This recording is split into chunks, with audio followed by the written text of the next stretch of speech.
దేవుని పరిశుద్ధ నామమునకు స్తోత్రము కలుగును గాక. ప్రభునందు ప్రియమైన దేవుని బిడ్డలారా, తిరిగి ఈ యొక్క ఆదివారం ఉదయకాల సమయంలో ప్రభువుని గణపరచడానికి ప్రభు ఇచ్చిన భాగ్యాన్ని బట్టి ప్రభు వందనాలు తెలియజేస్తున్నాను.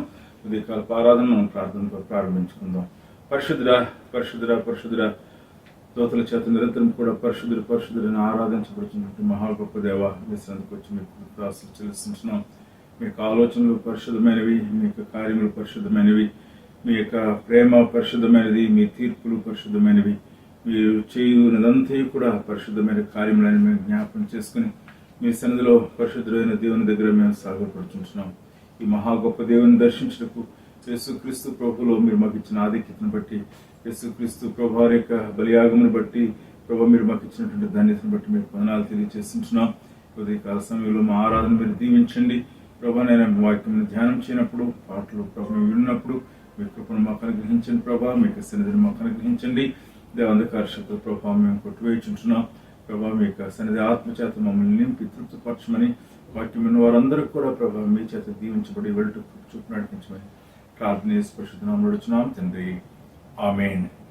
దేవుని పరిశుద్ధ నామమునకు స్తోత్రం కలుగును గాక. ప్రభునందు ప్రియమైన దేవుని బిడ్డలారా, మనం కొన్ని కీర్తనలు పాడుకొని ప్రభు నామాన్ని గణపరుస్తాము. తదుపరి దేవుని యొక్క వాక్య భాగాన్ని కీర్తన భాగం నుండి మనం చదువుకుందాం.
అందరికీ దేవుని పేరిట వందనాలు. అందరం కలిసి 143వ దావీదు కీర్తనను చదువుకుందాం. యెహోవా, నా ప్రార్థన ఆలకింపుము, నా విన్నపములకు చెవియొగ్గుము. నీ విశ్వాస సత్యమును బట్టియు నీ నీతిని బట్టియు నాకు ఉత్తరమిమ్ము. నీ సేవకునితో వ్యాజమాడకము. సజీవులలో ఒకడును నీ సన్నిధిని నీతిమంతుడిగా ఎంచబడుడు. శత్రువులు నన్ను తరుముచున్నారు, వారు నా ప్రాణమును నేల పడగొట్టుచున్నారు. చిరకాలము క్రిందట చనిపోయిన వారితో పాటు గాఢాంధకారములో నన్ను నివసింపచేయుచున్నారు.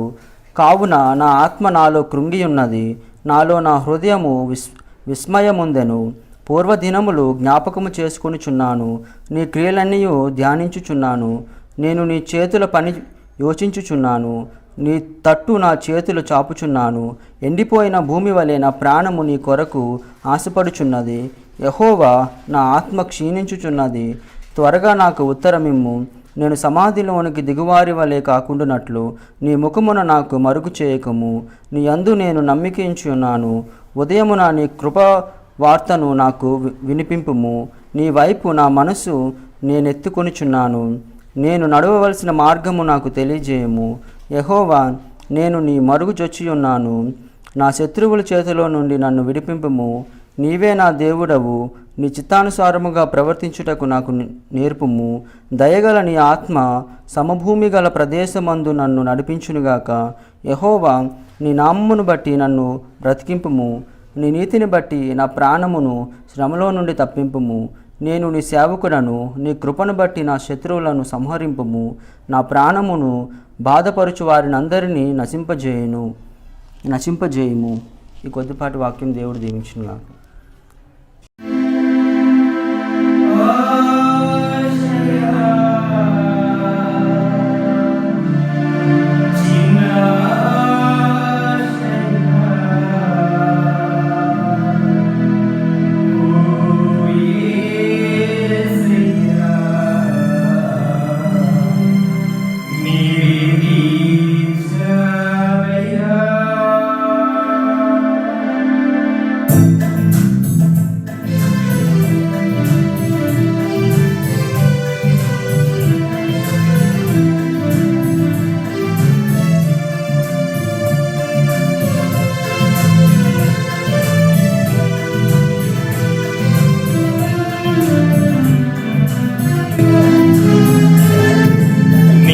నేను నడవాలని,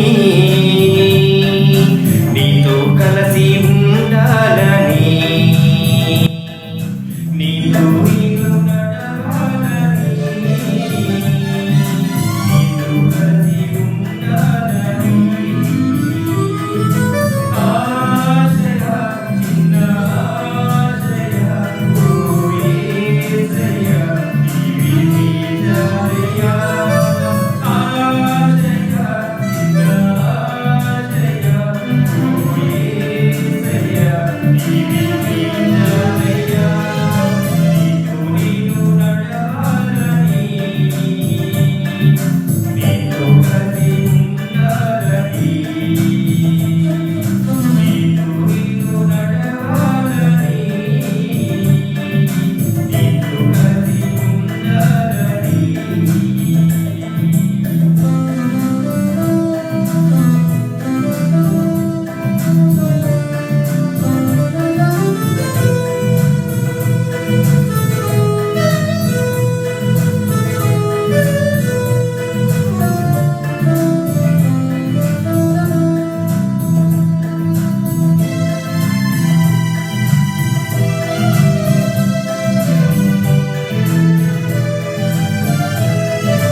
దేవుని బిడ్డలారా, తిరిగి ఈ ఉదయకాల సమయంలో మనము దేవుని సన్నిధిలో కనపడే భాగ్యమును ప్రభు మనకు అనుగ్రహించున్నారు. దాన్ని బట్టి ప్రభుకు వదనాలు తెలియజేస్తున్నాను. మనము తిరిగి ఈ యొక్క ప్రకటన గ్రంథం 16వ అధ్యాయం ధ్యానం చేయడానికి ప్రభు ఇచ్చినటువంటి భాగ్యాన్ని బట్టి నేను ప్రభుకి వదనాలు తెలియజేస్తున్నాను. ఉదయకాల సమయంలో ప్రకటన గ్రంథాన్ని 16వ అధ్యాయాన్ని ధ్యానం చేసేటప్పుడు ఒక ఒప్పుకోలు మీ ముందు మరి ఒప్పుకోవాలని నేను ఆశపడతా ఉంటున్నాను. ఒక సమయంలో ఒక మరి దైవ భక్తుడు, ఉద్యోగకర్త మరి విట్ఫీల్డ్ అని నేను తలస్తూ ఉంటున్నాను.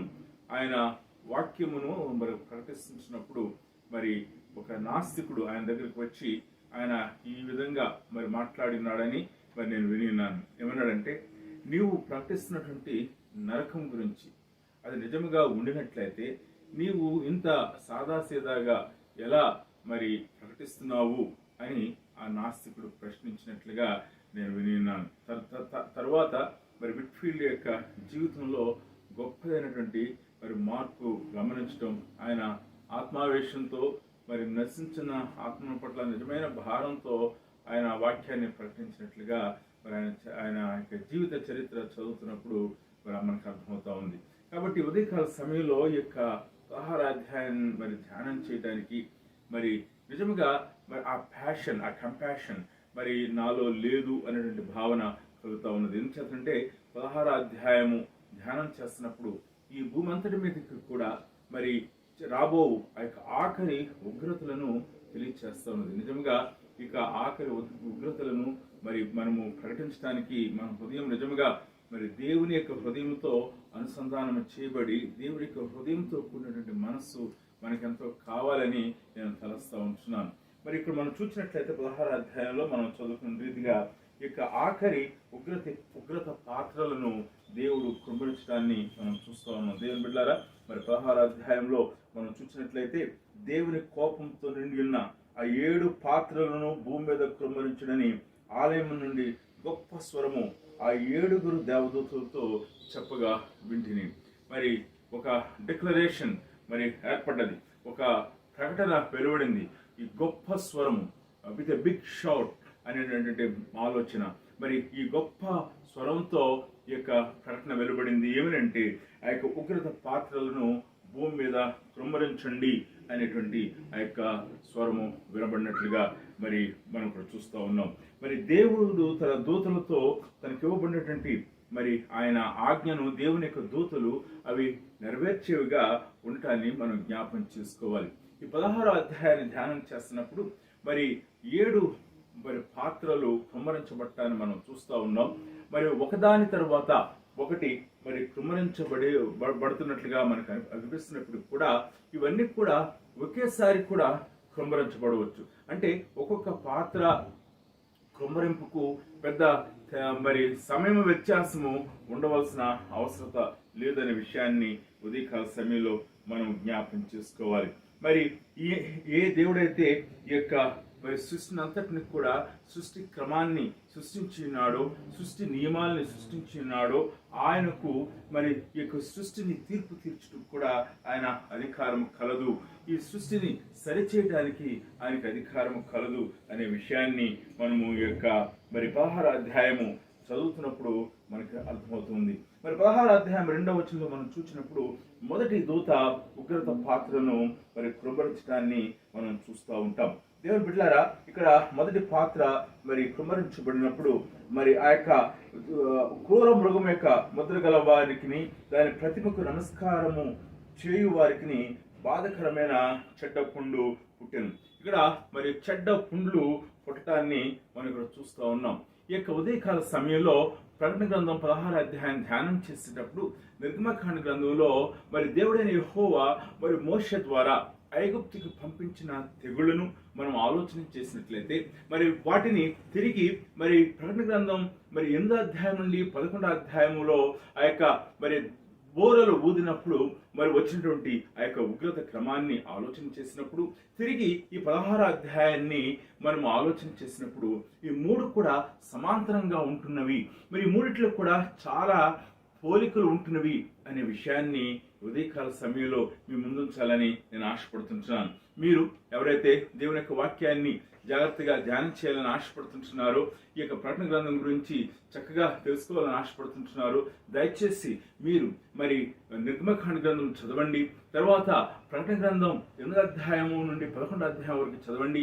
ఆ తదుపరి ఈ 16వ అధ్యాయం మూడింటిని కూడా మరి దగ్గర పెట్టుకుని మనం చదివినట్లయితే ఆ యొక్క క్రమంలో మనం చూసినప్పుడు మరి చాలా మరి పోలికలు మనకు కనిపిస్తూ ఉంటున్నవి. మరి ఏ రీతిగా దేవుడు తన యొక్క ఐగుప్తు మీదకు తన యొక్క తీర్పులను, ఇశ్రాయేలు ప్రజలను విడిపించుటకు తన తీర్పులను ఆయన వెలువడించినాడో ఆ రీతిగానే ఇక్కడ వెలువరించిన రీతిగానే ఇక్కడ మరి ఈ యొక్క చివరి దినాల్లో ఆఖరి తీర్పులు అలాగనే ఉండబోతున్నవి అనే విషయాన్ని ఉదయ సమయంలో మనము జ్ఞాపకం చేసుకోవాల్సిన వారమైనాం. దేవుని యొక్క సూపర్ న్యాచురల్ ఇంటర్వెన్షన్స్ గురించి మనం ఆలోచన చేసినప్పుడు నేటి దినాన మిరాకిల్స్ అని మనం ఉంటున్నాం. అవి మరి రిలేటివ్ టర్మ్ ఏంటిది, అవి చాలా మరి దేవుని యొక్క మరి ఉధృతతో మహా కోపంతో వచ్చేటువంటి ఈ యొక్క జరగబోయే ఈ కార్యాలకును మరి నేటి దినాన జరుగుతున్న అద్భుతాలకి చాలా తేడా ఉండదనే విషయాన్ని జ్ఞాపకం చేసుకోవాలి. ఐగుప్తు దేశముల మీద ఆయన తన యొక్క తీర్పులను ఆయన పంపించినాడు. మరి ఏలియా ద్వారా మరి ఆ యొక్క విగ్రహారాధనతో నింపబడిన ఇశ్రాయేలు దేశం మీదకు ఆయన తన తీర్పులను ఆయన పంపించినాడు. ఆహాబును మరి దగ్గర తను తానుగా దేవుడిగా ఆ ప్రజలందరి ముందు మరి తాను దేవుడిగా డిమాన్స్ట్రేట్ చేసుకున్నాడు. యేసుక్రీస్తు ప్రభువారు ఆయన మహా అద్భుతములు జరిగించి ఆయన తాను దేవుడిగా ఆయన తాను బయలుపరుచుకుని ఉన్నాడు. మరి చివరిగా మనం చూస్తున్నప్పుడు దేవుని యొక్క మహా ఉగ్రతను, దేవుని యొక్క మహా గొప్పదైన తీర్పులను, న్యాయమైన తీర్పులను మరి యొక్క చివరి దినాన ఈ యొక్క చివరి మరి ఆయన ఆగమనానికి ముందుగా ఇవి జరగబోతున్నవి అనే విషయాన్ని ఉదయ సమయంలో మనము గుర్తుపెట్టుకోవాల్సిన వారమైంటున్నాం. ఇక్కడ మనం చూసినట్లయితే పుండ్లు వారికి ఏర్పడినట్లుగా మనం చూస్తూ ఉన్నాం. ఎవరికి ఈ పుండ్లు ఏర్పడ్డవనంటే మరి ఈ యొక్క ప్రతిమకు, ఈ యొక్క మరి అంత్యక్రీస్తు యొక్క ప్రతిమకు మొక్కుచున్న వారికి మరి ఇక పుండ్లు ఏర్పడటాన్ని మనం చూస్తా ఉన్నాం. ఎందుకు దేవుడు ఈ రీతిగా మరి ఆయన ఈ యొక్క పుండ్లను పంపిస్తున్నాడు అని అంటే టు డ్రా దేర్ అటెన్షన్, మరి ఈ యొక్క నిజమైన దేవుడు నేనే అనే విషయాన్ని వారికి తిరిగి మరొకసారి చివరిసారిగా ఆయన బయలుపరచడానికి ఇష్టపడుతున్నాడు. కాబట్టి మొదటి ఉగ్రత పాత్ర మరి కృంభరించబడినప్పుడు పుండ్లు కనిపిస్తూ ఉన్నాయి. 16వ అధ్యాయం 2వ వచనంలో కనిపిస్తూ ఉంది. తిరిగి రెండవ ఉగ్రత పాత్రల గురించి మనం ఆలోచన చేసినప్పుడు 16వ అధ్యాయం 3వ వచనంలో మరి సముద్రంలో కృంభరింపగా సముద్రము పీనుగ రక్తం వంటిదాయను, అందువలన సముద్రంలో ఉన్న జీవ జంతువులన్నీ చచ్చెను. అందువలన జీవ జంతువులన్నీ కూడా చచ్చెను. దేవుని బిడ్డలారా, ఇది సముద్రంలో కృమ్మరించబడే పాత్రగా మనం చూస్తూ ఉంటున్నాం. రెండవ దూత మరి అతని ఉగ్రత పాత్రను కృమ్మరించినప్పుడు 16వ అధ్యాయం 3వ వచనంలో మనం చూస్తున్నప్పుడు మరి సముద్రము పీనుగా రక్తం వంటిది ఆయను.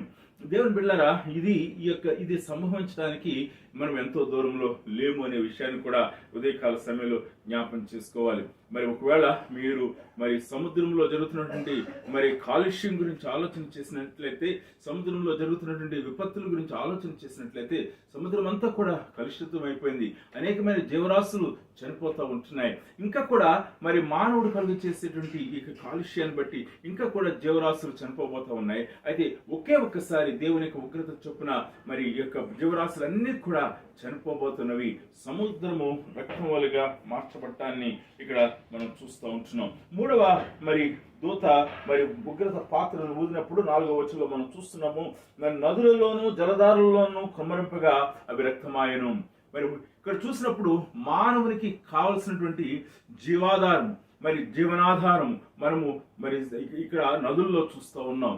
మానవునికి అవసరమైనటువంటి జీవాధారమైనటువంటి నదులలో ఈ యొక్క మరి పాత్ర కృమ్మరించిన కారణం చేత అవి కూడా రక్తంగా మార్చబట్టాన్ని మనము ఉదయ సమయంలో జ్ఞాపం చేసుకునవలసిన వారమైంటున్నాం. ఈ ఉదయ సమయంలో గమనించండి, మీకు ముందు ఒక మరి తెలుగు బైబిల్ కామెంటరీ నుంచి తీసుకున్నటువంటి ఆ యొక్క కంపారిజన్ ని స్క్రీన్ మీద మరి డిస్ప్లే చేయబడుతుంది. గమనించండి, మరి ఎలాగున మరి ఆ విధంగా పాత నిబంధన గ్రంథంలో వ్రాయబడినటువంటి ఉగ్రత పాత్రలకును దేవుని యొక్క ఉగ్రతకును ఐగుప్తీయుల దేవుడు తీర్చిన తీర్పులకును ఇక్కడ జరుగుతున్న తీర్పులకును మరి పోలికలు ఉన్నవో ఒకసారి గమనించవలసిందిగా మరి మనం చేస్తా ఉంటున్నాను. మరి ఇక్కడ చూసినట్లయితే మరి అంతా కూడా రక్తంగా మార్చబడినప్పుడు ఇక్కడ ఒక ఆరాధన కనపడుతూ ఉంది. అక్కడ ఏమైనా చెప్తున్నారంటే, మరి వర్తమాన భూత కాలంలో ఉండు పవిత్రుడా, పరిశుద్ధుల రక్తమును ప్రవక్తల రక్తమును వారు కార్చినందున తీర్పు తీర్చి వారి రక్తము త్రాగనిచ్చితివి, రక్తం త్రాగనిచ్చితివి, దీనికి వారు పాత్రులే, నువ్వు ఇలాగూ తీర్పు తీర్చితివి గనుక నీవు న్యాయవంతుడు అని జలముల దేవదూత చెప్పగా వింటిని. ఇక్కడ మరి జలముల మీద అధికారిగా ఉన్నటువంటి ఒక దూత ఉండటం మనం చూస్తూ ఉన్నాం. ఈ దూత ప్రభువుని ఆరాధన చేస్తా ఉన్నది. ఈ యొక్క దూత గమనించింది, ఈ యొక్క దూత మరి మానవ పుట్టుక మొదలుకొని ఆదాము పతనం మొదలుకొని పరిశుద్ధుల యొక్క రక్తము ఎలాగని హేబేలు రక్తం మొదలుకొని ఎలా యేసు క్రీస్తు ప్రభువారి యొక్క రక్తము మన కొరకు ప్రాయశ్చిత్త బలైనటువంటి దేవదేవుడు శరీరధారిగా వచ్చినప్పుడు ఆయనను కూడా చంపి ఉన్నారు. తరువాత అపోస్తలులను, తరువాత ప్రవక్తలను, మరి బోధకులను, మిషనరీలను ఎలాగున యేసుక్రీస్తు నామమును అంగీకరించిన వారిని మరి హతమార్చినారో వారి యొక్క రక్తము భూమి మీద చిందించినారు. పరిశుద్ధుల యొక్క రక్తము భూమి మీద చిందించబడిన కారణం చేత ఇక్కడ దేవుని యొక్క తీర్పు జరగటాన్ని మనం చూస్తున్నాం. ఇక దేవుని యొక్క దూత ఆరాధన చేస్తుంది, నువ్వు న్యాయవంతుడు అని ఆరాధన చేయటాన్ని ఇక్కడ మనం చూస్తూ ఉంటున్నాం. దేవుని బిడ్డలారా, మనము కీర్తన గ్రంథం 73వ కీర్తనలో మనం చూస్తున్నప్పుడు మరి నీతిమంతులు బాధపడటమును మరి దుష్టులైన వారు ప్రభలు ఉండటాన్ని చూచి అక్కడ భక్తుడు కీర్తనాకారుడు దుఃఖంతో ఉన్నాడు. మరి నేను భక్తిగా ఉండడం ప్రయోజనం లేదనుకున్నాడు. కానీ చివరికి మనం చూసినట్లయితే నువ్వు వారిని కాలుజారు చోటనే ఉంచున్నావు అని చెప్తున్నాడు. తిరిగి దేవుని ఆరాధిస్తున్నాడు. మనము మానవ శరీరంలో దేవుని యొక్క నీతిని, దేవుని యొక్క న్యాయములను సంపూర్ణంగా మరి ఆరాధన చేయలేము. ఒక్కొక్కసారి మరి దేవుని యొక్క తీర్పులు వచ్చినప్పుడు దుష్టుల యొక్క పతనాన్ని బట్టి మన హృదయంలో అతిశయపడవచ్చేమో. కానీ మనము మరి ఈ యొక్క ఈ లోకమును విడిచిన తర్వాత మరి పాప ధర్మం మన శరీరంలో ఇంకెంత మాత్రం ఉండదు కనుక దేవుని యొక్క పూర్తి మరి ఆ యొక్క పరిశుద్ధమైనటువంటి తీర్పును ఆయన పూర్తిగా పరిశుద్ధమైనటువంటి ఆయన తీర్పు గుణమును ఆయన న్యాయవంతుడైనటువంటి విషయాన్ని మనము తెలుసుకున్నాం. దేవుని బిడ్డలారా, ఉదయకాల సమయంలో ఇక్కడ జలములకు అధిపతి అయినటువంటి ఆ దూత మరి దేవుని ఆరాధన చేయటం మనం చూస్తూ ఉన్నాం. అయితే ఇక్కడ మనం చూసేది ఏమిటంటే బలిపీఠము నుండి అవును అనేటువంటి ఆ యొక్క ఆరాధనను అంగీకరించడాన్ని మనం చూస్తూ ఉన్నాం. 6వ వచనము, దీనికి వారు పాత్రులే, అందుకు నీవు ఇలాగూ తీర్పు తీర్చి గనుక నీవు న్యాయవంతుడు అని జలముల దేవదూత చెప్పగా వింటిని. అందుకు అవును ప్రభువా దేవా సర్వాధికారి, నీ తీర్పులు సత్యములు న్యాయములైనవని బలిపీఠము చెప్పుట వింటిని, ఇక్కడ మరి బలిపీఠము మరి చెప్పుట వింటిని అని చెప్తుంటున్నాడు. ఆ యొక్క ఆరాధనను ముఖ్య అఫర్మేషన్ ఇవ్వటాన్ని మనం చూస్తూ ఉంటున్నాం. దేవుని యొక్క మరి బిడ్డలారా ఉదయకాల సమయంలో ఇది అంగీకరించబడినటువంటి ఆరాధనగా మనము జ్ఞాపకం చేసుకోవాల్సిన వారం అంటున్నాం. తిరిగి 4వ దూత మనం ఆలోచన చేసినట్లయితే మరి 4వ దూత మరి 8వ వచనము చదువుకుందాం. 4వ దూత తన పాత్రను సూర్యుని మీద కుమ్మరింపగా మనుషులను అగ్నితో కాల్చుటకు సూర్యునికి అధికారము ఇవ్వబడిన.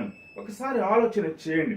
ఇక్కడ మరి మనుషులు సూర్యుని వలన సూర్య శక్తి వలన మనుషులు చనిపోతారు, సూర్యుని యొక్క వేడిమి వలన మనుషులు చనిపోతారు అనే విషయాన్ని ఇక్కడ తెలియచేస్తూ ఉంటున్నాడు. మరి యోహాను ఈ యొక్క ప్రవచనాన్ని చూస్తున్నప్పుడు, ఈ యొక్క దృశ్యాన్ని, ఈ యొక్క దర్శనాన్ని చూస్తున్నప్పుడు, మరి ఈ యొక్క ఇవ్వబడినటువంటి యొక్క భవిష్యత్తులో జరగబో సంగతులను చూస్తున్నప్పుడు, ఆ సమయాల్లో ఆ దినాల్లో మరి సూర్యుని వలన మానవునికి ఏమాత్రం కూడా హాని లేదు అనే విషయం మనమందరం కూడా ఎరుగుదాము. ఆ దినాల్లో మరి సస్య శ్యామలంగా భూమంతా కూడా ఉండేది. 2000 సంవత్సరాల క్రితము ఈ యొక్క పారిశ్రామిక కాలుష్యం లేదు. 2000 సంవత్సరాల క్రితము ఈ ఉపగ్రహాలు ఆకాశంలోకి వెళ్ళి ఆకాశంలో కూడా మరి కాలుష్యం చేయటం అనేది 2000 సంవత్సరాల క్రితం లేదు. కానీ నేటి దినాన మనం చూస్తున్నట్లయితే మరి శాస్త్రజ్ఞులు చెప్పిన మాట నా మాట కాదు, కానీ వారు చెప్పే మాట ఏమిటంటే ఆకాశము కాలుష్యం అవుతున్నది.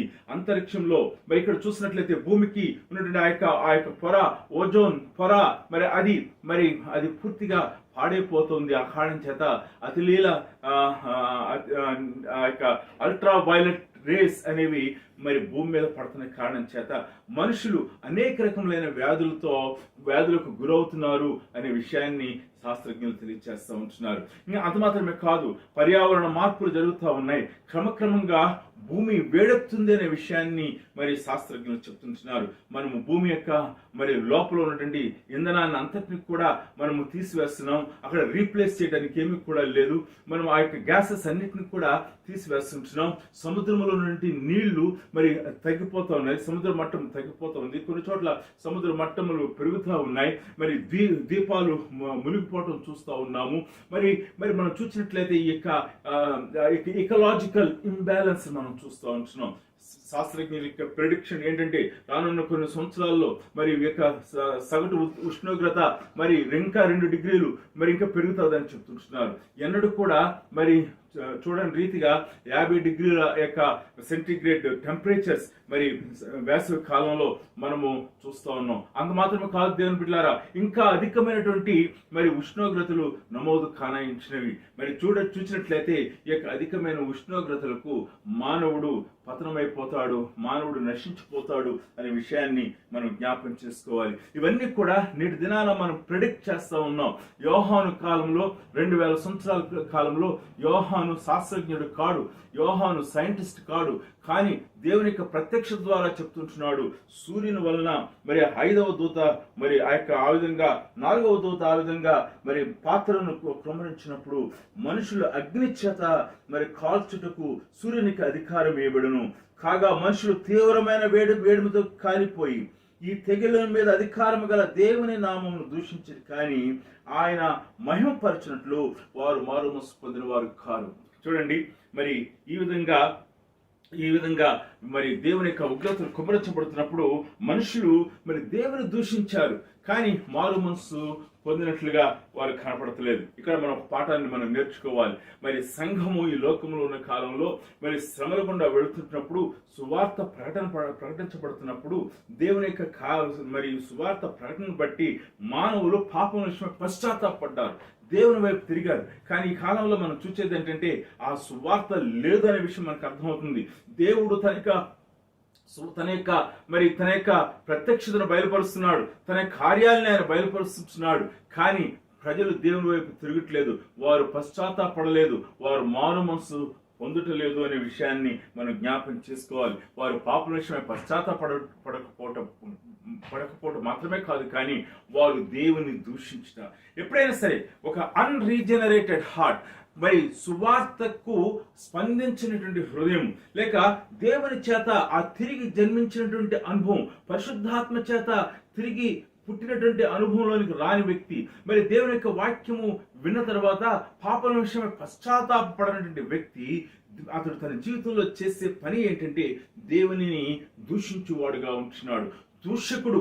మరి ఇతడు దూషకులు వీరందరూ కూడా ఈ కాలంలో ఒక మనుషులు ఇండివిజువల్ గా మనం చూడలేదు, కానీ ఒక సమాజాన్ని మనం చూడబోతూ ఉంటున్నాం, ఒక సమూహాన్ని మనం చూడబోతూ ఉంటున్నాం, ఒక గొప్పదైన మానవ జనాంగాన్ని మనం చూడబోతూ ఉంటున్నాం. వారందరూ కూడా ఎలా ఉంటారంటే దూషకులుగా ఉంటారు. అపవాది యొక్క లక్షణము దూషణ. వీరు ఆ అపవాది యొక్క ప్రతిభకు పూజించినారు, మాట్లాడుచున్నదని పూజించినారు, చంపుదాదేమన్న భయంతో వీరు పూజించినారు. కాబట్టి వారు ఏ యొక్క అబద్ధకుడును, ఏ యొక్క నరహంతకుడును, ఏ యొక్క దేవదూషకుడును వారు ఆరాధించారో వాని యొక్క లక్షణాలు వీరికి వచ్చాయి. అంచేత వీరు పాపం విషయం పశ్చాత్తాపడటానికి బదులుగా వీరు తమ జీవితంలో దేవుని దూషించడాన్ని మనం ఇక్కడ గమనిస్తున్నాం. కాబట్టి వీరు దేవుణ్ణి దూషించడాన్ని మనం చూస్తూ ఉంటున్నాం. దేవుని బిడ్డలారా, ఈ కాలంలో మరి యొక్క ఆఖరి తీర్పులు భూమి మీద పడేటప్పుడు మరి ప్రజలు దేవదూషకులుగా వారు ఉంటారు. వారు దేవుని తట్టు తిరుగువారు కాదు అనే విషయం 16వ అధ్యాయంలో స్పష్టంగా మన కొరకు వ్రాయబట్టాన్ని మనము గమనించవలసిన వారమై ఉంటున్నాం. అందుచేతనే మరి చాలా మంది బైబిల్ పండితులు సంఘము ఈ కాలంలో ఉండదు అనే విషయాన్ని మరి తెలియచేస్తూ ఉంటున్నారు. మరి రెండవ కారణము, మరి ప్రకటన గ్రంథంలో ఉన్నటువంటి అనేకమైన సంఘటనలు పాత నిబంధన గ్రంథానికి మరి పోలికలు ఉన్నాయి. పాత నిబంధన గ్రంథం యొక్క పోలికలు, పాత గ్రంథం యొక్క నమూనాలు ఇందులో కనిపిస్తున్నాయి. కాబట్టి ఈ యొక్క శ్రమల కాలము, మహాశ్రమల కాలము యూదులకు సంబంధించింది అనే విషయాన్ని బైబిల్ పండితులు తెలియజేస్తున్నారు. తిరిగి 5వ మరి దూత మనం చూసినట్లయితే 10వ వచనం మనం గమనించండి. 5వ దూత తన పాత్రను ఆ క్రూర మృగం యొక్క సింహాసనం మీద కృమ్మరింపగా దాని రాజ్యము చీకటి కమ్మెను. మనుషులు తమకు కలిగిన వేదనను బట్టి నాలుకలు ఖర్చుకొనుచుండిరి. తమకు కలిగిన వేదనను బట్టి, పుండ్లను బట్టి పరలోకమందున దేవుని దూషించిరి, కానీ తమ క్రియలు మాని మారు మనసు పొందిన వారు కారు. మరి 5వ దూత మరి తన యొక్క ఉగ్రత పాత్రను క్రూర మృగం యొక్క సింహాసనం మీద కృమ్మరించబట్టాన్ని మనం చూస్తూ ఉంటున్నాం. మరి మనం ప్రకటన గ్రంథం మరి 2వ అధ్యాయంలో మనం చూస్తున్నాం. సాతాను యొక్క సింహాసనం గురించి మనం చూచాం. 13వ అధ్యాయంలో కూడా మనం చూస్తూ ఉంటున్నాం. ఇది ఎటువంటి చీకటి అని అంటే, ఇదిగో నిర్గమకాండ గ్రంథంలో దేవుడు తన యొక్క మరి ఆ యొక్క ఉగ్రతను కృమ్మరించినప్పుడు ఇశ్రాయేలు ప్రజలను విడిపించడానికి ఆయన చేసినటువంటి యుద్ధం ముందు ఎటువంటి చీకటి క్రమిందో అటువంటి చీకటి అనే విషయాన్ని మనం జ్ఞాపకం చేసుకోవాలి. దేవుని బిడ్డలారా, ఇది ఎంతటి తీవ్రమైనటువంటి ఉగ్రత అంటే వారు మరి తమ నాలుకలను ఖర్చుకున్నారు. The unbearable pain because of the heat, the unbearable pain because of the wounds, the unbearable pain because of the torment, the unbearable pain because of lack of food, the unbearable pain because of the very wrath of God that is coming upon them. మరి వారి మీదకి వస్తున్నటువంటి ఆ యొక్క ఉగ్రతను బట్టి వారు ఆ యొక్క బాధను భరించలేక నాలుకలు ఖర్చుకుంటున్నట్లుగా మనం చూస్తూ ఉంటున్నాం. మనకి మరి యోబు గ్రంథంలో మనం చూస్తున్నప్పుడు మరి ఇద్దరు వ్యక్తులు మనకు కనిపిస్తూ ఉన్నారు. యోబు కనిపిస్తూ ఉన్నాడు, యోబు భార్య కనిపిస్తూ ఉన్నది. ఆ యొక్క అన్బేరబుల్ పెయిన్ గుండా వెళ్తున్నప్పుడు యోబు దేవుణ్ణి ఆరాధన చేశాడు. దేవుని యొక్క సార్వభౌమ చిత్తానికి, దేవుని యొక్క పరిశుద్ధతకు, దేవుని యొక్క న్యాయమైన తీర్పులకు తను తాను అప్పగించుకుని సాగిలపడ్డాడు. యోబు భార్య దేవుణ్ణి దూషించమని ప్రోత్సహించడాన్ని మనం చూస్తూ ఉంటున్నాం. అన్రీజనరేటెడ్ హార్ట్, మార్చబడని హృదయము దూషణతో కూడిన హృదయంగా ఉంటుంది. వీరు నాలుకలు ఖర్చుకుంటున్నారు, వారు బిగబడతా ఉన్నారు, కానీ వారు దేవుని వైపు తిరిగిన వారు కారు అనే విషయాన్ని ఇక్కడ మనకి కనిపిస్తూ ఉంది. అయితే ఇక్కడ గొప్పదైనటువంటి వర్తమానం మనకందరికి కూడా ఇవ్వబడి ఉన్నది. అది ఏమిటి అంటే, చూడండి, వీరు మారు మనసు పొందిన వారు కారు అనే విషయాన్ని తెలియచేస్తూ ఉంటున్నాడు. దేవుని బిడ్డలారా, తిరిగి మనం అదే మాట చూస్తున్నాం. వీరు మారు మనసు పొందిన వారు కారు. మారు మనసు పొందుటకు వీరికి అవకాశం లేదు. మారు మనసు పొందేటువంటి హృదయం వీరికి లేదు. మారు మనసుకు వారి యొక్క మనోనేత్రములు తెరవచేయబడలేదు. వారి యొక్క హృదయ కాఠిన్యంను బట్టి దేవుడు వారి హృదయాన్ని మరింతగా కఠినపరిచి ఉన్నాడు. వారి హృదయములను సంపూర్ణంగా ఎరిగిన దేవుడు కనుక ఆయన వారిని ఆ యొక్క ఉగ్రతకు, ఆ యొక్క తీర్పులకు అప్పగించి ఉన్నాడు అనే విషయాన్ని మనం జ్ఞాపకం చేసుకోవాలి. దేవుని బిడ్డలారా, దేవుడు ఆయన మనల్ని కనికరిస్తూ తన సువార్తను మనం ప్రకటిస్తున్నప్పుడు మనం ఆ సువార్తను మనం అంగీకరిస్తున్నామా, ఆ సువార్తకు మనం స్పందిస్తున్నామా? లేకపోయినట్లయితే ఆయన మనలను తన యొక్క తీర్పులకు అప్పగించినప్పుడు మనం ఏమి కూడా చేయలేం. ఇంతటి మహా గొప్పదైనటువంటి ఈ యొక్క ఉగ్రత దినం గురించి ఆలోచన చేస్తున్నప్పుడు నా యొక్క స్పందన ఏమిటి, నీ యొక్క స్పందన ఏమిటి? మరి దేవుని బిడ్డగా ఈ యొక్క 16వ అధ్యాయం చదువుతున్నప్పుడు మరి అనేక సార్లు చదివినాను, కానీ మరి ఈ సమయంలో మరొకసారి చదువుతున్నప్పుడు నా హృదయంలో పరిశుద్ధాత్మ దేవుడు మరి కలుగు చేసిన ఒకే ఒప్పుకోలు ఏమిటి అంటే, ఇగో పీటర్, నీ జీవితంలో నీవు మరి బోధిస్తున్నావు, కానీ నువ్వు ఎలా బోధిస్తున్నావు అని అంటే, యోనా నినివే మీదకు ఉగ్రత వస్తుందని మరి ఎలాగునా మరి బోధించాడు, అలా బోధిస్తున్నావు. కానీ యోనాకు నేను కంపాషన్ నేర్పించాను. You could be a passionate preacher to talk about the judgements of God, but you need to be compassionate preacher to talk about the judgments of God. నీవు ఒక ఆసక్తి కలిగిన మరి వ్యక్తిగా దేవుని యొక్క మరి తీర్పులను ప్రకటించవచ్చు, కానీ దయ కలిగిన వాడుగా దేవుని యొక్క తీర్పులను ప్రకటించాలి అనేటువంటి పాఠం మరి ఉదయకాల సమయంలో మరొకసారి నేను నేర్చుకుంటూ ఉంటున్నాను. దేవుని బిడ్డలారా, ఇర్మియా మనం చూసినప్పుడు ఇర్మియా ప్రవక్త ఇశ్రాయేలు ప్రజలకు రాబో ఉగ్రతను మరి గుర్తెరిగినప్పుడు వారి దగ్గర నుండి రాజ్యము తీసివేయబడుతుందని ఎరిగినప్పుడు, వారికి దేవాలయం పాడు చేయబడుతుందని ఆయన ఎరిగినప్పుడు, వారు మరి అన్యజనుల దేశములకు బానిసలుగా కొనుక్కోబడుతున్నారనే విషయము దేవుని చేత ఎరిగినప్పుడు యోనా కన్నీరు కార్చినాడు. మరి ప్రజల యొక్క కఠినమైన హృదయాన్ని బట్టి కన్నీరు కార్చినట్లుగా మనం చూస్తున్నాం. హి వాజ్ ఎ వీపింగ్ ప్రాఫెట్. మరి యేసుక్రీస్తు ప్రభువారు యెరూషలేము యొక్క కాఠిన్యాన్ని చూసినప్పుడు ఆయన కూడా కన్నీరు కార్చి ఆయన ప్రకటన చేయటం మనం చూస్తూ ఉంటున్నాం. దేవుని బిడ్డలారా, ఈ యొక్క చివరి దినాల గురించి మనం ఆలోచన చేస్తున్నప్పుడు, మరి చివరి దినాల్లో దేవుని యొక్క తీర్పులు భూమి మీదకి రాబోతున్నది అనే విషయం మనం ఆలోచన చేస్తున్నప్పుడు మన యొక్క జీవితంలో ఇర్మియా వలె, యేసుక్రీస్తు ప్రభువారి వలె మన హృదయాలు ఈ కంపాషన్తో నింపబడాలి. నా సహోదరుడు, నా సహోదరి, నా యొక్క కుమారుడు, నా యొక్క కుమార్తె, నా ఇంటి వారు ఈ యొక్క తీర్పు గుండా వెళ్ళకూడదు అనేటువంటి భావం కలగాలి. అయ్యో, ఇదంతా దౌర్భాగ్యమైనటువంటి స్థితి అనేటువంటి భావం మనలో కలగాలి. మన హృదయములు కరిగించబడాలి. కన్నీటితో నేటి దినాన సువార్త మనం ప్రకటించవలసిన వారమై ఉంటున్నాం. దేవుని బిడ్డలారా, ఉదయకాల సమయంలో మనము ఈ యొక్క వాక్య భాగాన్ని చదువుతున్నప్పుడు మన హృదయంలో కన్నీరు కలుగుతుందా? నశించిన ఆత్మల పట్ల భారము అధికమవుతుందా? మరి యోహాను రాసినటువంటి ఈ ప్రకటన గ్రంథం 16వ అధ్యాయం చదువుతున్నప్పుడు నిజంగా మన హృదయాల్లో భారము కలగాలి.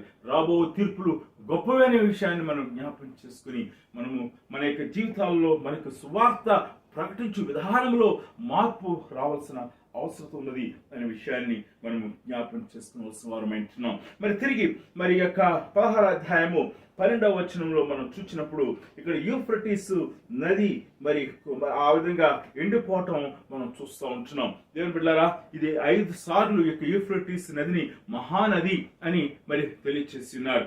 తిరిగి మరి ఈ యొక్క 21 సార్లు పాత నిబంధన గ్రంథంలో, బైబిల్ గ్రంథంలో యూఫ్రటీస్ నది గురించి మరి మాట్లాడి ఉన్నారు. ఈ యొక్క నది యొక్క పొడుగు 1780 మైళ్ళ పొడుగు ఉంటుంది. ఇంచుమించుగా 3500 కిలోమీటర్ల పొడుగు ఉన్నటువంటి ఈ యొక్క మహా గొప్పదైన నది అయినది.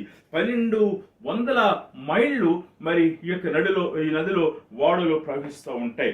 మరి అర్మేనియా నుండి ఈ యొక్క నది మరి మహా మధ్యధార సముద్రం వరకు కూడా ప్రవహిస్తూ ఉంది. అది గొప్పదైనటువంటి నది. ఇది ఇశ్రాయేలు ప్రజలకు అది మరి ఒక బార్డర్ గా ఉన్నది, సెక్యూరిటీగా ఉన్నది. అయితే ఈ 6వ ముద్ర మరి ఊదినప్పుడు ఇదిగో ఈ యొక్క బార్డర్ తీసివేయబడుతుంది. ఈ యొక్క నది ఎండిపోతుంది కనుక మరి ఇశ్రాయేలు ప్రజలకు మీదకు మరి యుద్ధమునకు మరి సిద్ధమవుతా ఉన్నారు. దేవుని బిడ్డలారా, అంత్యక్రీస్తు మరి ఇశ్రాయేలు ప్రజల మీదకు ఆయన ఎలాగన మరి ప్రజలందరినీ కూడా మరి సంసిద్ధం చేస్తాడో మనం చూడవలసిన వారమై ఉంటున్నాం. కాబట్టి ఇక్కడ మనం గమనించవలసిన విషయం ఏమిటంటే, మరి యొక్క 6వ నది మరి ప్రవహిస్తున్నప్పుడు ఈ 6వ దూత మరి ఈ విధంగా ఈ యొక్క మరి ఎండిపోయినప్పుడు మరి యుద్ధము ప్రారంభమవుతుంది. ఇది అర్మగెద్దోను యుద్ధం అని చెప్పినారు. అర్మగెద్దోను యుద్ధంలో మరి మనం చూసినట్లయితే మరి ఆ యొక్క సాతాను శక్తులతో మరి చేయబడేటువంటి యుద్ధముగా మనము జ్ఞాపకం చేసుకోవాల్సిన వారం ఇచ్చినాం. దేని బిడ్డలారా, ఉదయకాల సమయంలో మనకు ఆత్మీయ జీవితంలో గొప్పదైనటువంటి హెచ్చరికను మనము తెలుసుకోవాల్సిన వారం ఇచ్చినాం. ఈ యొక్క హెచ్చరిక ఏమిటి అని అంటే, మరి ఇక 6వ ముద్ర ముదినప్పుడు గొప్పదైన యుద్ధము జరగబోతూ ఉంటున్నది. మనం చూసినప్పుడు ఈ అర్మగెద్దోను యుద్ధం గురించి మాట్లాడిన వెంటనే ఇక్కడ యోహాను ఒక హెచ్చరిక చేస్తూ ఉంటున్నాడు. దయచేసి ఆ హెచ్చరికను మనం జ్ఞాపకం చేసుకుందాం. 16వ వచనం, ఇదిగో నేను దొంగవలే వచ్చుచున్నాను, తాను దిగంబరుడుగా సంచరించినందున జనులు తన దిశములను చూతురేమో అని మెలకువగా ఉండి తన వస్తువులను కాపాడుకునేవాడు ధన్యుడు. దేవుని బిడ్డలారా, ఇక్కడ వచ్చిన భాగాన్ని మనం ఆలోచన చేస్తున్నప్పుడు మనకి ఈ యొక్క మరి 15వ వచనము భాగానికి 16వ వచన భాగానికి మరి సంబంధం ఉన్నట్లుగా కనిపిస్తలేదు. ఇంత భయంకరమైనటువంటి తీర్పులు రాబోతున్నాయి కాబట్టి నేను దొంగవలే రానయించున్నాను, నేను సంఘమును తీసుకుని వెళ్ళనయించున్నాను, కాబట్టి మీరు మెలకువగా ఉండండి అని చెప్తున్నాడు. మేము ఆరాంగా ఉంటాము, మరి ఆ యొక్క మహా గొప్పదైన యుద్ధం గురించి తెలుసుకుంటాము, మరి ఆ యొక్క నదుల్లో నీళ్లు రక్తమైన అవటం చూస్తాము, యూఫ్రటీస్ నది ఎండిపోయిన తర్వాత మేము చూస్తాము అని తలంచడానికి లేదు. నేను దొంగవలే వస్తున్నాను కాబట్టి మీరు జాగ్రత్తగా ఉండండి, మీరు దిగంబరులుగా లేకుండా ఉన్నారేమో చూసుకునండి, మీ వస్త్రములను కాపాడుకోనండి అని యేసు ప్రభువారు చెప్పినటువంటి ఆ సమయంలో ఇచ్చినటువంటి మాటను యోహాను ఇక్కడ రాయటాన్ని జ్ఞాపకం చేసుకోవాలి. దేని బిడ్డలారా, మరి అపోస్తలుడైనటువంటి పేతురు తాను రాసినటువంటి 2వ పత్రికలో యేసుక్రీస్తు ప్రభువారు యొక్క ఆలస్యం గురించి ఆయన ఒక గొప్ప విషయాన్ని తెలియచేస్తుంటున్నాడు. ఇది ఈ సమయంలో మనం జ్ఞాపకం చేసుకోవాలి. పేతురు రాసినటువంటి 2వ పత్రిక 3వ అధ్యాయం 8 నుండి 10 వచనాలు మనం చదువుకుందాం. ఒక సంగతి మర్చిపోకుడి, ఎలాగనగా ప్రభు దృష్టికి ఒక దినము 1000 దినముల వలెను, ఒక దినము 1000 సంవత్సరముల వలెను, 1000 సంవత్సరములు ఒక దినములో ఉన్నవి. కొందరు ఆలస్యమని ఎంచుకున్నట్లు ప్రభు తన వాగ్దానం గురించి ఆలస్యం చేయవాడు కాడు గాని ఎవడను నశింపవాలని ఇచ్చేంపక అందరూ మారు మనసు పొందవాలని కోరుచు మీడల దీర్ఘశాంతం గలవాడై ఉన్నాడు. అయితే ప్రభు దినము దొంగ వచ్చినట్లు వచ్చును. ఆ దినమున ఆకాశములు మహాధ్వనితో గతించిపోవును, పంచభూతములు మిక్తమైన వేండ్రముతో లయమైపోవును, భూమి దాని మీదనున్న కృత్యములు కాలిపోవును. కాబట్టి ఇక్కడ మనం చూసినట్లయితే ఇక్కడ పేతురు కూడా ఒక హెచ్చరిక చేస్తూ ఉంటున్నాడు. ప్రభు యొక్క రాకను గురించి మరి మీరు ఆలోచన చేయడానికి అక్కడ 8 నుండి 9 వచనాల్లో దేవుని యొక్క టైం టేబుల్ తెలియచేస్తూ ఉంటున్నాడు. మరి దేవుని యొక్క టైం టేబుల్, దేవుని యొక్క కాలమానము మానవుల యొక్క కాలమానం వంటిది కాదు కాబట్టి మనము మెలకువగా ఉండాలని మొదటి హెచ్చరిక చేస్తుంటున్నాడు. రెండవదిగా దేవుని యొక్క తీర్పులు మహా గొప్పది కనుక ఆ తీర్పులకు గురి కాకుండా ఉండు కొరకు ఆయన దీర్ఘశాంతము చూపించున్నాడు అని తెలియచేస్తున్నాడు. 2 కారణాలు తెలియచేస్తున్నాడు మనము మరి జాగ్రత్తగా ఉండడం కొరకు. దేవుని బిడ్డలారా, మరి నోవహు జలప్రళయం గురించి ఆయన ప్రకటించినప్పుడు దేవుడు 120 సంవత్సరాలు ఆ సమయాన్ని ఆ ప్రజలకు ఇచ్చినట్లుగా మనం చూస్తూ ఉంటున్నాం. దేవుడు తన కోపం విషయమై ఆయన జాగరూకతగా ఉండేవాడు, ఆయన ఆలస్యం చేయవాడు, దీర్ఘశాంతము చూపువాడై ఉంటున్నాడు అనేటువంటి విషయాన్ని పాత నిబంధన గ్రంథంలో మనము చూస్తూ ఉంటున్నాం. యోనా మరి నినివే పట్టణానికి వెళ్ళినాడు. నినివే పట్టణము నాశనం కాకూడదని ఆయన యోనాను పంపించినాడు. మరి వారు పశ్చాత్తాపడ్డారు, దేవుని తన యొక్క ఉగ్రతను ఆయన తప్పించినాడు. తిరిగి మరి వారు మరి పాపం చేసినారు. 100 సంవత్సరాల తర్వాత ఆయన తన యొక్క ఉగ్రతను ఆయన పంపించినట్లుగా మనం చూస్తున్నాం. మరి 100 సంవత్సరాలు ప్రజల వైపు ఆయన కనుదృష్టిని ఉంచి ఆయన తన చేతులను చాపినట్లుగా మనం చూస్తూ ఉంటున్నాం. ఈ 2 సందర్భాలను మనం చూస్తున్నప్పుడు మనకు అర్థమయ్యేది ఏమిటి అంటే దేవుడు ఆయన దీర్ఘశాంతము గలవాడు అనే విషయం అర్థమవుతుంది. నేటి దినాన మరి ఆయన తన యొక్క 2వ ఆగమనము యొక్క ఆలస్యము కారణం ఏంటంటే ఆయన దీర్ఘశాంతం కలవాడు అనే విషయాన్ని తెలియచేస్తున్నాడు. కాబట్టి ఉదయకాల సమయంలో మనము దేవుని యొక్క దీర్ఘశాంతాన్ని మనము పాపము చేయడానికి మరి సాధనంగా వాడుకోకూడదు అనే హెచ్చరికను ఇక్కడ యోహాను ఇవ్వటాన్ని మనం జ్ఞాపకం చేసుకోవాలి. తిరిగి కింద వచనాల్లో యోహాను మరి 2వ రాకడ గురించిన విషయాలు మాట్లాడుతున్నప్పుడు పౌలు గురించి మాట్లాడుతున్నాడు. పౌలు కూడా హెచ్చరిక చేసి ఉన్నాడు కదా అని చెప్తున్నాడు. ఇక్కడ మనం చూసినట్లయితే 3 అపోస్తలులు, మరి యోహాను హెచ్చరిక చేసి ఉన్నాడు, పేతురు హెచ్చరిక చేసి ఉన్నాడు, మరి పౌలు కూడా హెచ్చరిక చేయడాన్ని మనం జ్ఞాపం చేసుకోవాలి. కాబట్టి ఉదయకాల సమయంలో ప్రభు యొక్క మరి ఆయన సంఘము ఎత్తబడేటువంటి సమయం ఎప్పుడో తెలియదు, ఆయన తన ప్రజలను తీసుకువెళ్లే సమయం ఎప్పుడో తెలియదు. కాబట్టి మనము జాగ్రత్తతో ఉండాలి, మెలకుగా ఉండాలి, సిద్ధపడి ఉండాలి, రక్షణ పొంది ఉండాలి అనే హెచ్చరికను ఉదయకాల సమయంలో మనం తీసుకునవలసిన వారం అయించున్నాం. తిరిగి మరి ఈ యొక్క 16వ అధ్యాయం మనం చూసినట్లయితే 7వ ముద్ర, మరి 7వ పాత్ర మరి ఆయన ఊదుచున్నప్పుడు, కుమ్మరిస్తున్నప్పుడు జరుగుతున్నది ఏంటో మనం చూస్తూ ఉంటున్నాం. 7వ మరి యొక్క పాత్ర కుమ్మరించబడుతున్నప్పుడు ఒక గొప్ప మాట ఆయన మాట్లాడుతున్నాడు. 7వ దూత తన పాత్రను వాయుమండలం మీద కుమ్మరింపగా సమాప్తమైనదని చెప్పుచున్న ఒక గొప్ప స్వరము గర్భాలయంలో ఉన్న సింహాసనం నుండి వచ్చెను.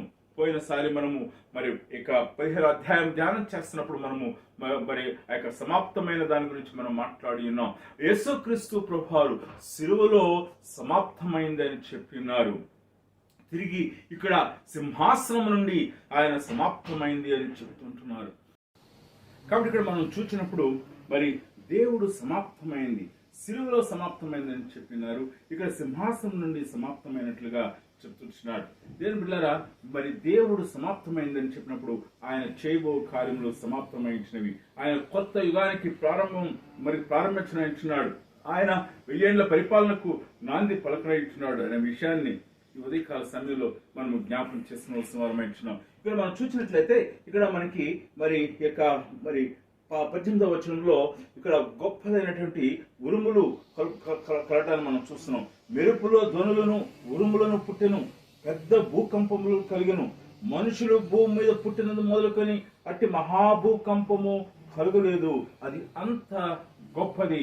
ఈ మహా అనేటువంటి పదం ఇక్కడ అనేక సార్లు మనం చూస్తున్నాం. ఏ గ్రేట్ ఎర్త్క్వేక్, గొప్పదైనటువంటి భూకంపం ఈ యొక్క ఇక్కడ జరగటాన్ని మనం జ్ఞాపకం చేసుకోవాలి. దేవుని బిడ్డలారా, న్యాచురల్ గా ఆలోచన చేసినప్పటికీ కూడా మరి మనము ఈ యొక్క భూమి మీద ఉన్నటువంటి యొక్క రిసోర్సెస్ మనము వాడుకున్న కారణం చేత మరి భూమి మరి గొప్పదైన భూకంపాలు మనకి రాబోతున్నటువంటి ప్రిడిక్షన్స్ మనకి ఉన్నాయి. కాబట్టి ఇక్కడ చూసినట్లయితే మహా గొప్పదైనటువంటి భూకంపము కలగటాన్ని ఇక్కడ తెలియచేస్తూ ఉంటున్నాడు. మరి రెండవదిగా ప్రసిద్ధమైన మహాపట్టణము 3 భాగములాయను. మరి ఇక్కడ మనం చూసినప్పుడు దేవుడు నిర్దేవత్వానికి కారణమైనటువంటి మరి పట్టణము ఒకటే, అది రోమా పట్టణము. అది బబులోను సామ్రాజ్యము, దేవునికి వ్యతిరేకమైనటువంటి సామ్రాజ్యము, నిర్దేవులతో కూడినటువంటి సామ్రాజ్యము. అది 3 ముక్కలవటం మనం చూస్తూ ఉంటున్నాం. బబులోను వారు తలంచారు, మరి మాకు ఏమి కూడా కాదని తలంచారు. దేవుడు వారి సామ్రాజ్యాన్ని ఆయన 3 ముక్కలు చేసి ఉన్నాడు. ఇక్కడ అనేకమైన ముక్కలు తర్వాత చేసినాడు. ఇక్కడ మనం చూసినట్లయితే ఇక్కడ బబులోను యొక్క పట్టణము, ఇక రోమా పట్టణము 3 ముక్కలు అవటాన్ని మనం జ్ఞాపకం చేసుకోవాల్సిన వారమైంటున్నాం. అన్ని జనముల పట్టణములు కూలిపోయాను. ఇదిగో ఇటలీ మరి యొక్క రోమ్ యొక్క మహాపట్టణం 3 ముక్కలు అవడం మాత్రమే కాదు, అన్ని జనముల అనేకమైన పట్టణములు నాశనం అయిపోయాను అని తెలియచేస్తూ ఉంటున్నాడు. అన్ని కూలిపోయాను. అతని తీక్షణమైన ఉగ్రతను మధ్యము గల ఆ పాత్రను మహాబబులోనికి ఇయ్యవలనని దానిని దేవుని సముఖమందు జ్ఞాపకము చేసిరి. ప్రతి ద్వీపము పారిపోయెను, పర్వతములు కనబడకపోయెను. నేటిదినాన భూమి స్థిరముగా ఉందని మనం తలస్తా ఉంటున్నాం. కానీ ఇక్కడ తెలియచేస్తున్న మాట అంటే పర్వతములు దాని స్థానం తప్పనైనవి, ద్వీపములు అవుతున్నాయి అని చెప్తున్నాడు. దేవుని బిడ్డలారా, ఈ ఉదయకాల సమయంలో ఇది నమ్మదగినటువంటి విషయమైన జ్ఞాపకం చేసుకోవాలి. భూమి మరి ఖండములుగా విభజించబడిన ఆ యొక్క సూత్రాన్ని మరి అనేకమైన టెక్స్ట్ బుక్స్ లో చూస్తూ ఉంటాం. అదేమిటంటే భూమి ఒకప్పుడు గుండ్రంగా ఉంది, మరి ఏమాత్రము సముద్రములు లేకుండా ఉన్నది. మరి ఒక సమయంలో మరి భూమి ముక్కలుగా అయింది, కాంటినెంటల్ డ్రిఫ్ట్ థియరీ అంటారు. మరి ఆ థియరీని బట్టి ఏమంటారంటే ఈ యొక్క భూమి ఖండములుగా విభజించబడింది అని చెప్తూ ఉంటున్నారు. కాబట్టి ఈ యొక్క మహా ఉగ్రత దినాన దేవుడు తన యొక్క ఉగ్రతను మరి వాయుమండలం మీద వేసినప్పుడు ఇక్కడ భూమి మరి ఖండములుగా మరిన్ని ఖండములుగా చీలిపోనైంటది, పర్వతములు అదృశ్యం కానైంటినవి, ద్వీపములు మునిగిపోనైంటినవి అని తెలియచేస్తా ఉంటున్నాడు. దేవుని బిడ్డలారా, మరి నేటి దినాన కొన్ని ద్వీపాలు మరి మునిగిపోతున్నాయన్నటువంటి విషయాన్ని, సముద్ర మట్టం పెరుగుతున్న కారణం చేత కొన్ని ద్వీపాలు మునిగిపోతున్నాయన్నటువంటి విషయాన్ని శాస్త్రజ్ఞులు తెలియచేస్తా ఉంటున్నారు. అయితే ఇది అకస్మాత్తుగా జరగనై ఉన్నది అనే విషయాన్ని మనం చూస్తా ఉన్నాం. తిరిగి 20వ వచనం, 5 మణుగుల బరువు గల పెద్ద వడగండ్లు మరి ఆకాశం నుండి మనుషుల మీద పడెను. మరి ఈ యొక్క ఉపగ్రహాలు, పైన ఉన్నటువంటి ఉపగ్రహాలు, మరి సూర్యమండలంలో ఉన్న అనేకమైన గ్రహాలు ఉన్నాయి. మరి ఆ గ్రహాల్లో మరి అక్కడ పైన వాటి కక్షలు తప్పినప్పుడు మరి పోయిన సంవత్సరంలో కూడా మనం చూసాం, మహా గొప్పదైనటువంటి ఆ యొక్క ఉపగ్రహం యొక్క శకలం భూమి మీద పడుతుందని తలంచారు, కానీ అది వేరే చోట పడింది. ఆ సమయంలో గొప్పదైనటువంటి ప్రాణ నష్టం కలుగుతుందని తలంచారు. దేవుని వాక్యం సత్యం. 5 మణుగుల బరువు గల ఉపగ్రహాలు, శకలాలు భూమి మీద పడనాయించినవి. మనం చూస్తున్నప్పుడు మరి ఇన్ని శ్రమలు వచ్చినప్పుడు కూడా ప్రజలు దేవుని దూషించిరి అనే మాట మనం చూస్తున్నాం. 4వ మరి దూత ప్రారంభం నుంచి 4వ దూత తన ఉగ్రతను కుమ్మరించిన దగ్గర నుంచి కూడా మనం చూస్తున్నప్పుడు ప్రజలు దేవుని దూషించారు అని మనం చూస్తూ ఉంటున్నాం. ఎంత కఠినమైనటువంటి జనాంగము ఈ భూమి మీద ఉండబోతుందో మనకి ఈ యొక్క అధ్యాయం చదువుతున్నప్పుడు అర్థమవుతుంది. దేవుని బిడ్డలారా, ఈ యొక్క ఉదయకాల సమయంలో మన యొక్క హృదయ కాఠిన్యమును మనము జ్ఞాపం చేసుకుని మనము హృదయ కాఠిన్యము నుంచి విడుదల పొంది దేవుని యొక్క వాక్యము వినటానికి నువ్వు ఇష్టపడాలి అనే విషయాన్ని నువ్వు గుర్తు చేసుకో. దేవుని బిడ్డలారా, నీ హృదయాన్ని కాఠిన్యపరుచుకుంటున్నట్లయితే నీ హృదయం మరింతగా కాఠిన్యం అవుతుంది. మరి ఇంకా శ్రమలు వస్తున్నప్పుడు కూడా నువ్వు ఇంకా కాఠిన్యపరుచుకుంటావు. దేవుని దగ్గరికి రాకుండా నీవు దూరం అయిపోతావేమో విషయాన్ని జ్ఞాపం చేసుకో. ఈ ప్రజలు దేవుని యొక్క కార్యములను, ఆయన శిక్షను తృణీకరిస్తూ మరి దేవునిని వారు దూషిస్తున్న వారుగా వారు ఉంటున్నారు. ఇది కఠినమైనటువంటి మరి పరిస్థితి. ఇది కఠినమైనటువంటి ప్రజలు కఠినమైనటువంటి మార్గములు గుండా వెళ్తున్నారు, కానీ కరుణగల దేవుని వైపు వారు తిరగలేదు. ప్రాయశ్చిత్త బలి వైపు వారు తిరగని కండ్లు కలిగిన వారుగా ఉంటున్నారు. అటువంటి ఆత్మీయమైనటువంటి అంధత్వంలో నిండిన వారుగా ఉంటున్నారు. దేవుని బిడ్డలారా, అందుచేత విడిచిపెట్టబడుట భయంకరమైనటువంటి స్థితిని మనం గుర్తెరిగి మన పాపలక్ష్మై మనం పశ్చాత్తాపడవలసిన వారమైంటున్నాం. కాబట్టి ఉదయకాల సమయంలో నీ జీవితంలో యొక్క దేవుని యొక్క తీర్పులు భూమి మీదకు రాకముందే ఆయన మధ్యాకాశములకు రారాయించున్నాడు. ఆయన ఎప్పుడు వస్తాడో మనకు తెలియదు కనుక ఆయన వచ్చినప్పుడు మనం ఆయనతో కూడా మరి కొనుక్కోబట్టడానికి మన హృదయాలను, మన ఆత్మలను, మన శరీరములను దేవుని కొరకు పరిశుద్ధంగా ఉంచుకుని మనం సిద్ధపడినటువంటి గుంపులో మనం ఉండి మనం ఆయన దగ్గరకు ఆ యొక్క మహా గొప్పదైన విందులో పాలు పొందడానికి మనం సిద్ధపడదాము. ఆ విధంగా సిద్ధపడటానికి దేవుని వాక్యం చేత మనం హృదయాన్ని మెత్తన చేసుకుని ఆయన ఆజ్ఞకు లోబడి వారంగా ఉండటానికి త్రియేక దేవుడు మనకు సహాయమును అనుగ్రహించును గాక. తలలో వంచుకుందాం, ప్రార్థన చేసుకుందాం. మమ్మల్ని మిక్కులుగా ప్రేమించిన మా ఘనమైన తండ్రి, ఈ యొక్క ఉదయ సమయంలో మీ సందులోనికి వచ్చి మీకు వందనాలు చెల్లిస్తుంటున్నాం. 16వ అధ్యాయంలో 7 దూతలు 7 ఉగ్రత పాత్రలను కృమరించడాన్ని మేము చూస్తూ ఉంటున్నాం. అక్కడ ప్రజల యొక్క పరిస్థితిని కూడా మేము గమనించినాం. ఎంత కఠినమైనటువంటి హృదయం కలిగిన ప్రజలుగా ఉంటున్నారు, ఎంత దూషణతో నింపబడిన హృదయం కలిగిన వారుగా ఉంటున్నారు. వారు హృదయంలో దూషణ, అపవిత్రత నింపబడిన వారుగా ఉంటున్నారు. ప్రభా, మా జీవితాల్లో ప్రభా ఇటువంటి దుస్థితికి మేము గురి కాకుండా, ప్రభా ఇటువంటి ఉగ్రతకు మేము గురి కాకుండా తప్పించబడటానికి ప్రాయశ్చిత్త బలైనటువంటి యేసుక్రీస్తు ప్రభా దగ్గర వచ్చుటకు మీరు మాకు కృప చూపమని, వాక్యమైన వారందరి హృదయాల్లో కూడా ప్రభా వాక్యమును ప్రభా ఫలింప చేయమని మీ సన్నిధిలో ప్రార్థిస్తున్నాం. మీ మాటలు వాస్తవం ప్రభా. నేను నోవాహుతో మీరు మాట్లాడినప్పుడు ప్రభా నేను జలప్రళయము వచ్చినది ప్రభా. నేను నహూముతో మాట్లాడినప్పుడు ప్రభా నినివే వారి మీదకి ఉగ్రత వచ్చినది ప్రభా. మీరు మాట్లాడినారు, మీ యొక్క ప్రభా అపోస్తలుతో మాట్లాడించున్నారు, మరి యోహానుకు ప్రత్యక్షపరిచి మాట్లాడించున్నారు. తీర్పు సత్యము ప్రభా ఈ యొక్క యుగాంతమందు ప్రభా నేను జరగబో సంగతులను మాకు ముందుగానే వ్రాయించి ఇచ్చిన్నారు కనుక మా మనస్సాక్షిని మేము శుద్ధి చేసుకుని ప్రభా నేను ఆ యొక్క ఉగ్రత దినమందు మేము దాచబడిన స్థితిలో ఉండటకు వైపు నడిపించమని మమ్మల్ని మేము తగ్గించుకుంటూ మీ నామాన్ని హెచ్చిస్తూ వాక్యమైన వారందరినీ కూడా మీరు ప్రత్యేకంగా దీవించమని ప్రార్థన యేసు పరిశుద్ధ నామములో అడుగుచున్నాం తండ్రి. ఆమేన్. మన తండ్రి అయిన దేవుని ప్రేమ, ఆయన కుమారుడైన యేసుక్రీస్తు కృప, పరిశుద్ధాత్మ దేవునికి నిత్య సహవాసం సండి మనకు ఆయన ప్రేమించి బిడ్డలకు ఇప్పుడు సదా తోడై నడిపించును గాక. ఆమేన్. అందరికి కూడా వందనాలండి. ప్రభు మిమ్మల్ని దీవించును గాక.